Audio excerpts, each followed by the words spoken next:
You are watching Morning Musings with Reinhard von Hennings, chairman and founder of Bridge House Law in Charlotte, North Carolina.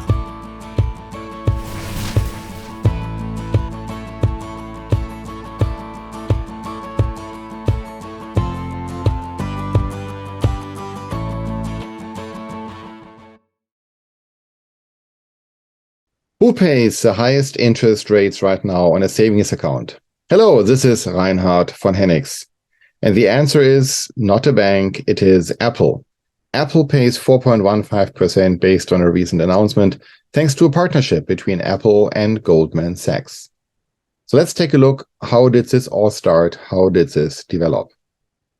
Apple's entry into the Fintech world and operating savings account was driven by the desire to be diversified with its product, to offer more than just computers, phones, and things like that. So to diversify the products, to diversify the services means go and bank, no pun intended, on the customer base and expand the customers into a different area where you're not operating so far. Apple has a significant history of expanding beyond its core business. It started from consumer electronics, and went over in the recent years more and more into the world of, yes, you can guess it, financial services. In 2019, Apple initially introduced the Apple Card as a credit card issued in partnership with Goldman Sachs and allowed you as a consumer to operate within the MasterCard network. This move marked Apple's initial foray into the financial sector. Apple Card offered unique features and integration within the Apple ecosystem and therefore strengthening and enhancing user experience and customer loyalty. Building up on the success of the Apple Card, Apple then ventured into the realms of the savings world, savings account as a way to further extend the financial services. In doing so, Apple now aims to provide consumers with comprehensive financial offerings that combines everyday banking needs together with a seamless integration within the Apple ecosystem. It is so much easier to bank when you use Apple, right? Is it not? Apple's brand recognition, its vast user base, and the reputation for innovation created a must-have wish in the users. It is very well poised to be in the fintech world where customers may be critical. Who is this company? Why do they want my money? And how safe is it? Apple has a lot of goodwill built up here.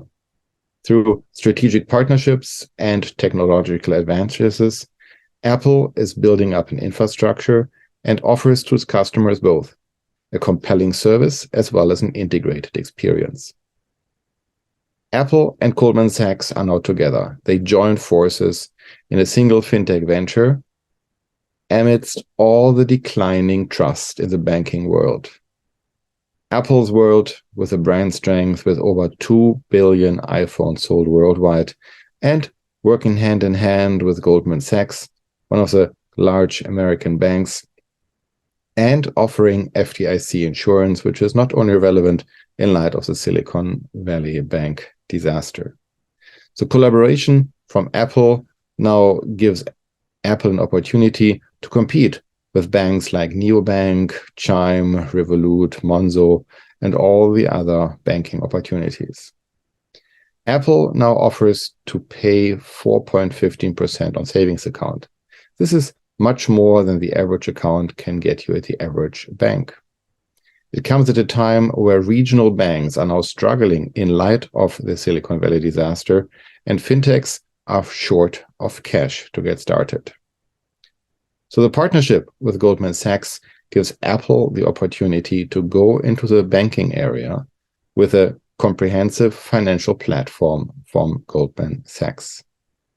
Apple's opportunity to use the existing Apple Card as well as the existing customer base is likely the road to success to get customers to adopt quickly to the high yield opportunities.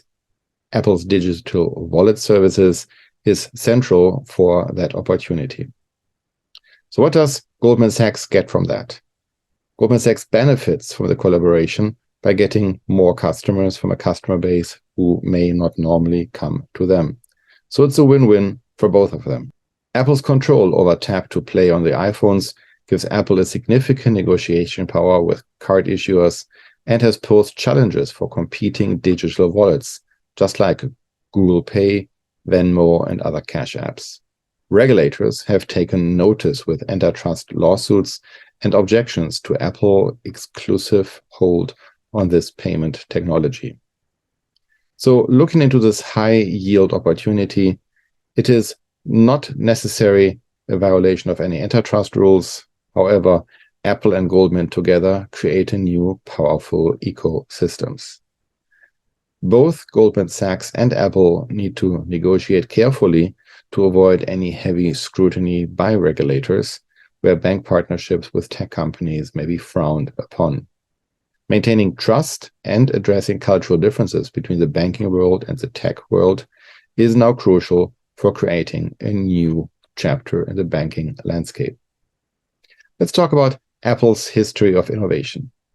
Apple started as a computer company in 1976 when Steve Jobs, Steve Wozniak, and Ronald Wayne started to create a company to sell and develop personal computers.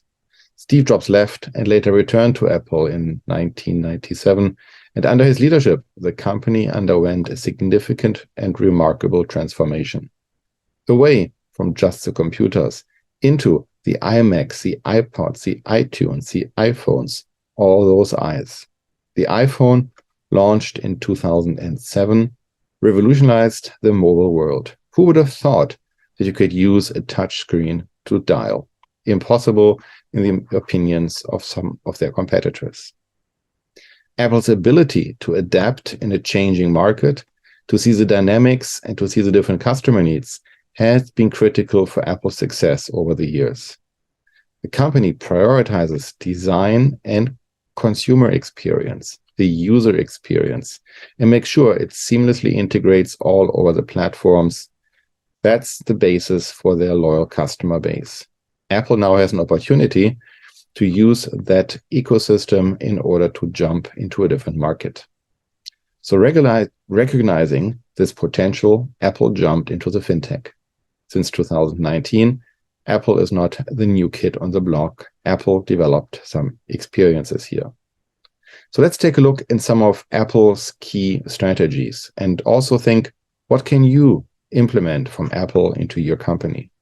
Number one, and that's key, is innovation. Apple continues to innovate by developing groundbreaking products, groundbreaking services, and Apple is able to anticipate and meet customer needs and demands. Apple invests heavily in research and development to be ahead of the curve. So innovation is number one. Number two, user experience. It needs to be easy to operate. Apple prioritizes in delivering exceptional user experience across its product, even between different products where it's so easy to switch from iPhones to iPads to MacBooks. All easy from a touch, all easy from a design.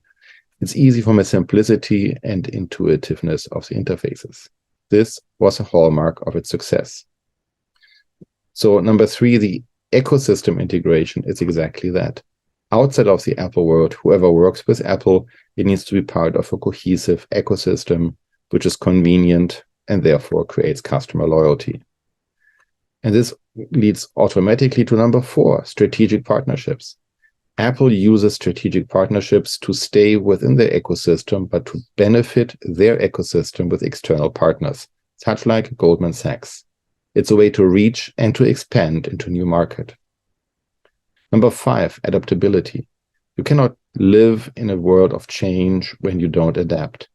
So Apple demonstrates the ability to change and to adapt into a market, to use customer changes and different customer preferences as an opportunity rather than a threat.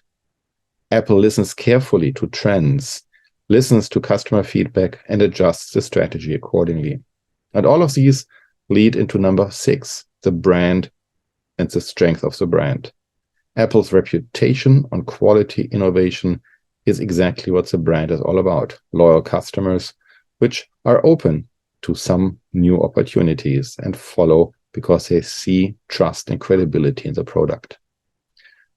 By embracing these strategies in maintaining customer-centric services, Apple has managed successfully in the ever-changing business climate and positioned itself as a leading technology company.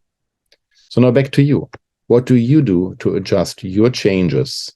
What do you do to see changes in the business world? And how do you adjust those changes into your company? How do you change your own business model to make sense and to make sure that your company survives in the storms of change? Whether you're a private citizen, an international business leader, or simply someone eager to stay on top of the latest news, this book is a great way to get caught up on the most recent developments in the worlds of international business, tax, politics, and social affairs. Go to morningmusings.com and order your copy today.